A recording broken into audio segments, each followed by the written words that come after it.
That's where I long to be, with my three good companions, just my rifle, pony and me. Microciné, émission 243. Aujourd'hui, nous allons parler d'un artiste, un chanteur, un acteur, mais et surtout me concernant un passeur. C'est Eddie Mitchell. Et avec nous, alors pourquoi Eddie Mitchell? Parce que ce livre qui est sorti il y a quelques temps de cela, le Dictionnaire de ma vie, c'est édité chez Kero et ça a été réalisé par avec Eddie Moine, le fils d'Eddie Mitchell, et qui a accepté de venir sur Microciné pour discuter de tout ça. Merci beaucoup Eddie Moine. Comment allez-vous? Bien. Comment allez-vous, Samir? Bah, écoutez, très bien, je suis content. Ça a mis du temps. On a mis du temps pour mettre en place cette émission, mais on y est arrivé et je vous en suis vraiment reconnaissant, en tout cas. Écoutez, c'est ce qu'il faut. C'est ce qu'il faut. Alors, comme je vous disais hors caméra, moi j'ai travaillé dans le métier de la critique de cinéma pendant plus de 22 ans et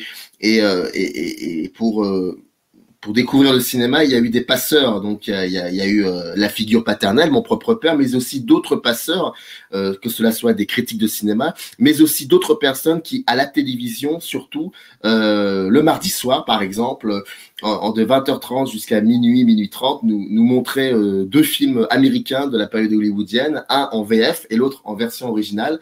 Et donc, c'est la dernière séance, une émission qui a commencé en 82, qui a duré 16 ans, et pour beaucoup de personnes, c'est une émission importante parce que Eddie Mitchell, dans cette émission, fait office de passeur.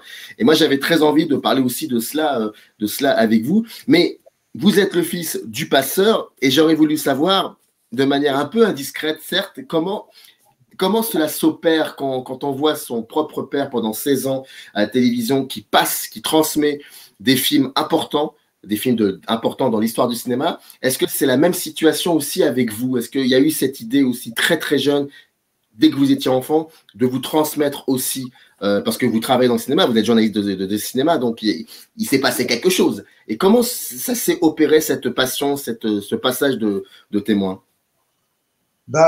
J'ai eu la dernière séance pour moi tout seul à la maison parce que mon père avait une salle de cinéma, une petite salle de cinéma avec des copies 35. Et je me suis tapé donc des kilos de western, de films d'aventure, de films d'horreur, de la Hammer, enfin, etc., etc. Donc, j'étais à bonne école.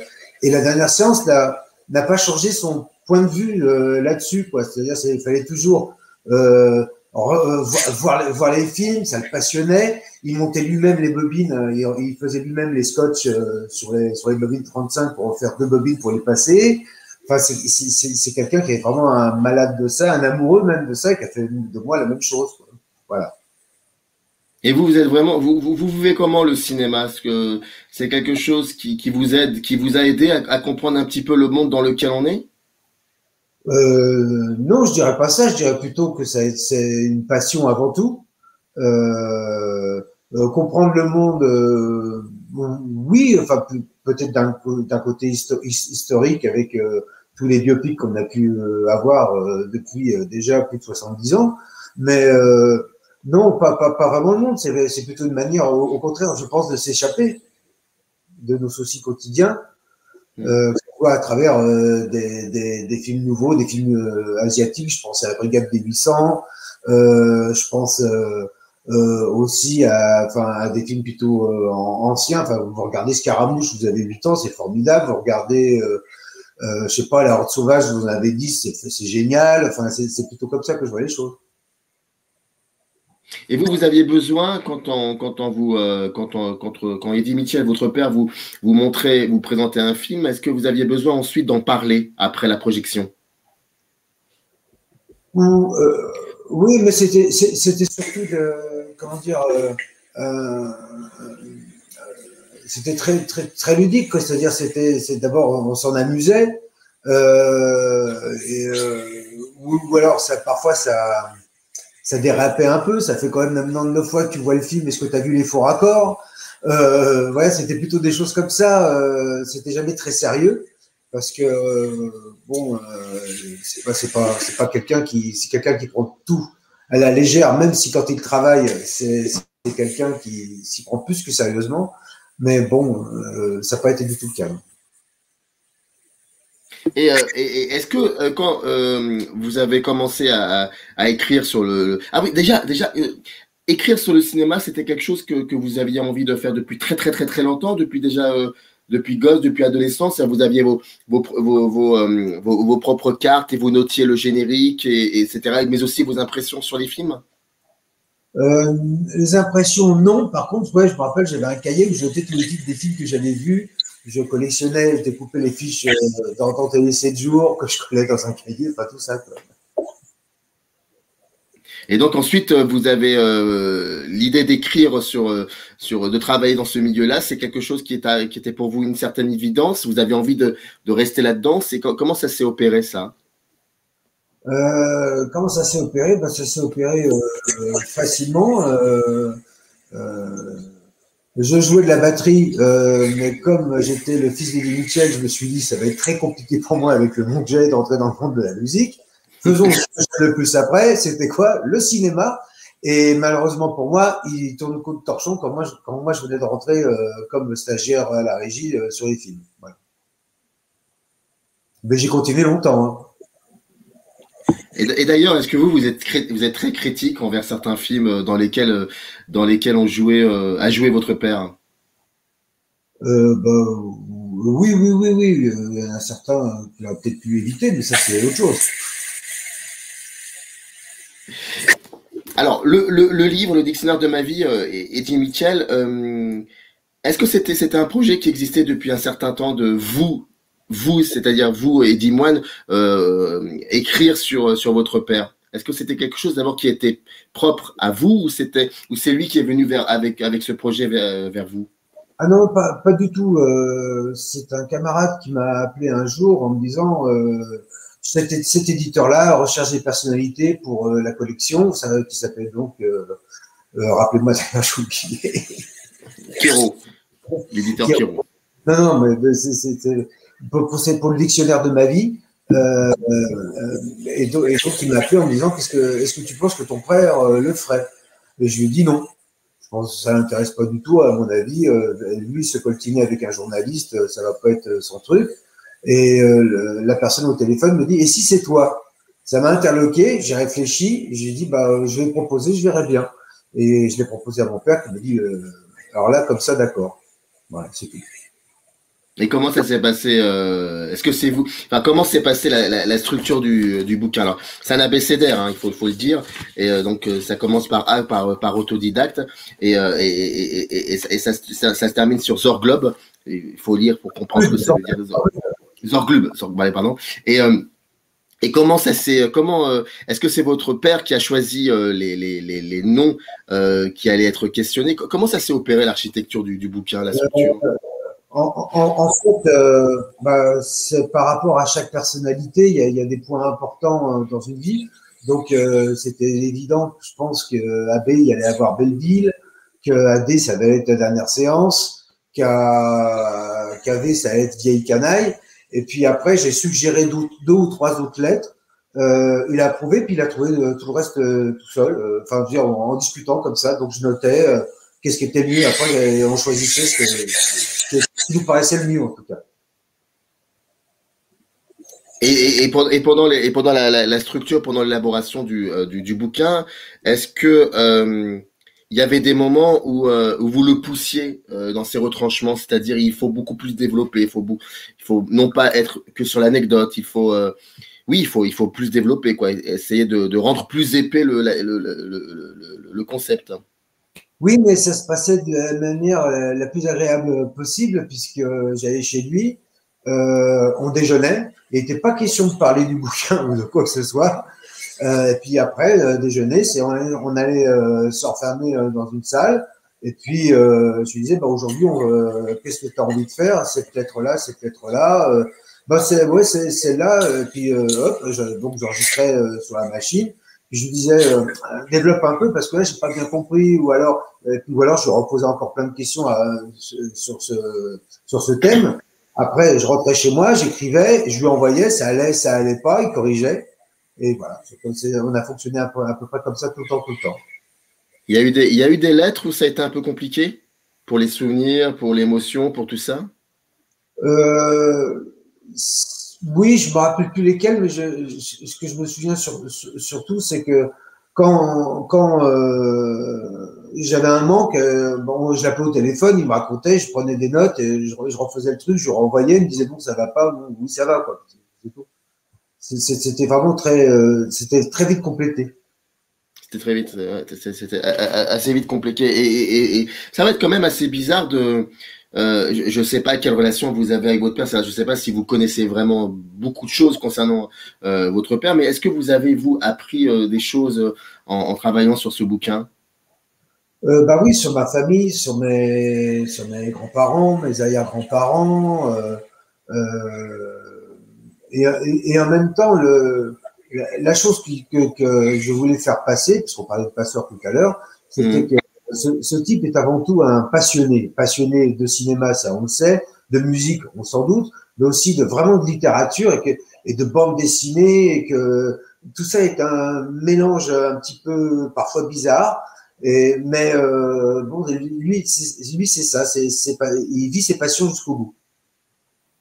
Ouais, et comme vous dites, et quand on lit le bouquin, il y a aussi une chose qu'on n'est pas frappé par ce que je vais vous dire, parce que si on suit un peu la carrière d'Eddie Mitchell, on n'est pas surpris, mais il a un regard extrêmement, comment je pourrais dire ça, très lucide sur la société. Mais sa société, c'est celle du présent. J'entends pas, j'ai pas l'impression que c'est quelqu'un qui est très porté sur la nostalgie d'une période qui a. Il n'est pas du tout nostalgique. Hein.